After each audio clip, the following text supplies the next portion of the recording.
Hello everybody, I've decided to go live. I've been trying to make a video about self-esteem and language learning, and I'm tying myself up in knots, so I thought I'll just go live and to hell with it and make mistakes live on air. So I wanted to make this video about self-esteem because I think it's important to have a good self-esteem in order to be able to learn effectively in language. So first of all, I think language learning in itself increases self-worth or self-esteem, and that it can actually give us more confidence. So the actual learning a language for me has helped me improve my self-esteem. I'm sure it has. So what I want to do is just identify what self-esteem is. So I've gone onto the National Health website. So for people outside the UK, the NHS is the National Health Service, and they've got a really good description of what self-esteem is and how it affects us and etc. So I'm just going to read that to you. So self-esteem is the opinion we have of ourselves. When we have healthy self-esteem, we tend to feel positive about ourselves and about life in general. It makes us feel better, able to deal with life's ups and downs. So when our self-esteem is low, we tend to see ourselves and our life in a more negative and critical light. We also feel less able to take on the challenges that life throws us. So I think probably most people in their life experience low self-esteem to some extent or another. It could be from peer pressure from the family, could be from bullying, or it could be from just some people have a more of a negative disposition than others. So self-esteem and language learning, I believe that if you've got good self-esteem, it helps you with the most fundamental thing about practicing your language, which is speaking. So if you have low self-esteem, you have low confidence. If you have low confidence, you might care what other people think about you. So that's one of the aspects of low self-esteem. You may feel that you don't want to be speaking something unless it's perfect. So you're judging yourself, you're comparing yourself to others. And this can be a big hindrance in language learning. So unless you're learning a language academically, you're learning it, the script, it's a dead language or something like that, and you're not actually wanting to speak the language, that might be a different thing. But if you're learning the language to converse, then you'll need to have some kind of confidence or bravado to be able to step out of your comfort zone, to be able to speak in the language. And it's going to be awkward or difficult, and you're going to make lots of mistakes. So if you've got low self-esteem, you don't really want to be seen to be making mistakes, and this can be a hindrance. So how can you get out of this trap?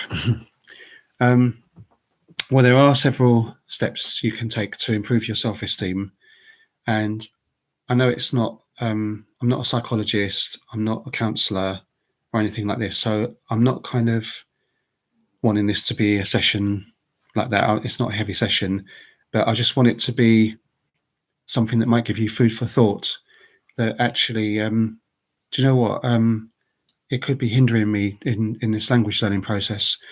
So what's made me think of making this video, there's a few things. One of them is that, especially on Twitter, I see a lot of people putting themselves down, and when it comes to language learning. So I've got lots of language learning friends on Twitter, as I have on Facebook and everywhere else. I'm just mad on languages. And on Twitter, I've noticed that a lot of people will feel negative about themselves. They'll say, oh, I can't be bothered with active language, and I'm just going to watch Netflix today. And they'll say things, but it comes from a space of self-doubt or low self-esteem and feeling like inadequate within themselves. And I think some of the blame of this is comparing themselves with other people. So there's so many YouTube videos out there that say, I learned a language in a week or 3 weeks or 4 weeks. And I'm actually guilty of this myself, because about a year ago or more, I made myself a challenge to learn as much Polish as I could in 2 weeks.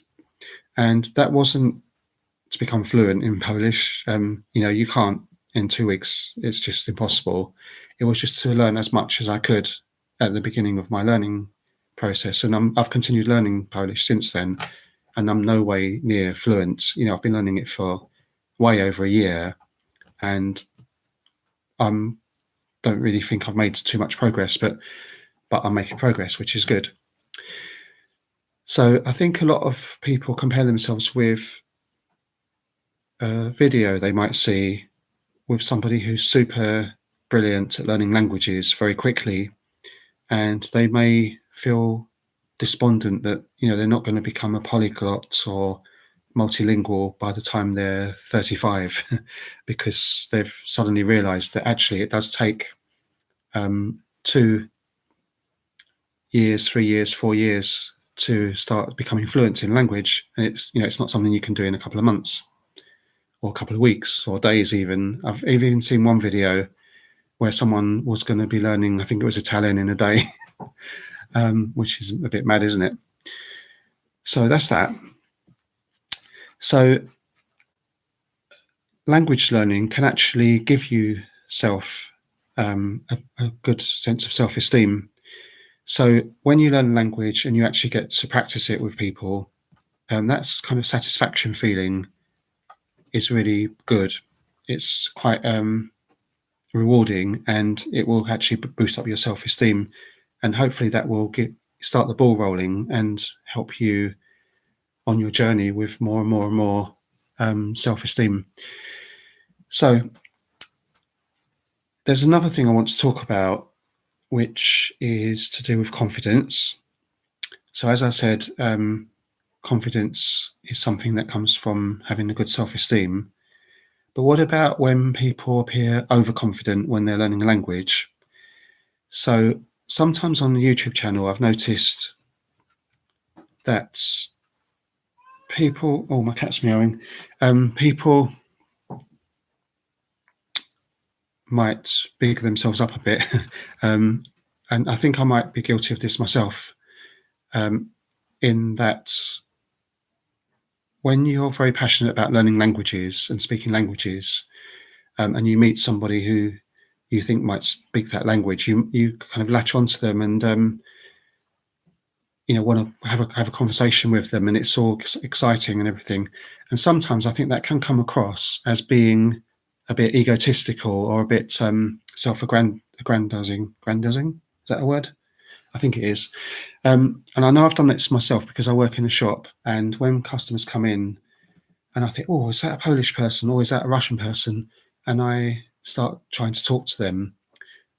Once one of the other customers said to me, "Oh, you're showing off a bit, mate. And yeah, you're showing off speaking all these languages. What's wrong with you, mate?" And that wasn't my aim at all, because to learn languages and to be able to speak languages is my aim, to be able to speak to as many people as possible, different cultures and so on. And it does give you that good feeling. So you do run the risk of becoming a bit egotistical and thinking, oh God, I did really well there. I'll try and speak to somebody else. So there is that risk of that, or coming across that way when you might not actually necessarily be that way. So I just wanted this video to be kind of food for thought about self-esteem and how important it is when you're learning something, because you need encouragement from people around you. You don't need negativity. So one of the causes of low self-esteem can be from people around you who are negative, who put you down. And after a while, this can wear you down, and you can start believing what they're saying and start having it yourself. So the steps you can take towards having a healthier self-esteem are things like having positivity in your life, having encouraging friends, also having step-by-step ways towards building up your self-esteem and your self-confidence. So Do I have any watchers? I've done loads of live streams now, and I never, ever, ever, ever have any watchers. Do I have any today? I don't know. Looks like I might have one. Hello, person or people out there. I'm just having a rant about self-esteem, and the person's gone. So I guess I'd have to have healthy self-esteem to make a video to sit here on my own and prattle on about it. I was going to try and make a video about this, but I did about 20 takes because it's kind of like not a black and white subject. It's a bit grey. And as I said, I'm not a psychologist, not a psychiatrist. And has someone come back? Hello, everybody. Hello, every person. One person. Speak to me. Oh, hello. I've got 3 people watching. Right. Would anybody like to make a comment if you're there? Have I got comments turned on? I'm useless at these live streams. I'm ever so sorry. You're probably... Yes, the chat's turned on and everything. Okay. No worries. I've said what I need to say about self-esteem, and I just wanted to give you flavour, something to think about, something to ponder, something to consider.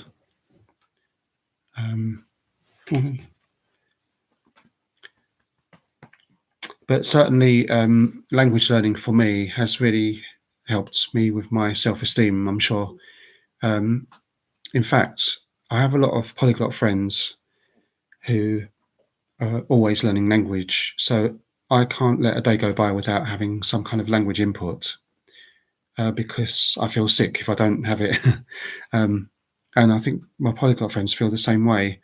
And I think it's to do with self-esteem, because I think it's because when you've had that buzz from the self-esteem, from those moments when you talk to people and it makes you feel really good about yourself, it's like a drug. It's like an addictive thing. And I can't see a way of ever not learning languages for the rest of my life. I'm coming up to 60 years old, and I look at people like Steve Kaufman and Tim Keeley. So Steve Kaufman is about in his mid-70s, and he's done most of his language learning, he says, since the age of 60. And Tim Keeley is someone who I've met a few times at polyglot conferences, and he's just an amazing inspiration. He speaks so many languages. He's older than me, I know, because I put up a video on Facebook where I was speaking Hungarian, Kurdish, and Polish and Mandarin recently. And I know he speaks Mandarin and he speaks Persian. And he was listening to the Kurdish and he said, "Oh, it's really similar to mine." And then I said how old I was in Kurdish. That's right. I said I was 59. And he commented and said, "Oh, I'm quite a bit older than you," because he understood the Kurdish, even though he doesn't speak it, but from his knowledge of Persian. God, the cat got down. So, no watchers. Billy No Mates again. I shouldn't really do these live streams. I should publicise them. I shouldn't be so impulsive. This was an impulsive decision. I just wanted to get this self-worth, self-esteem video made, because I've done about 20 takes and I just can't get my act together with it. So, au revoir. Thank you for watching, everybody, and see you soon.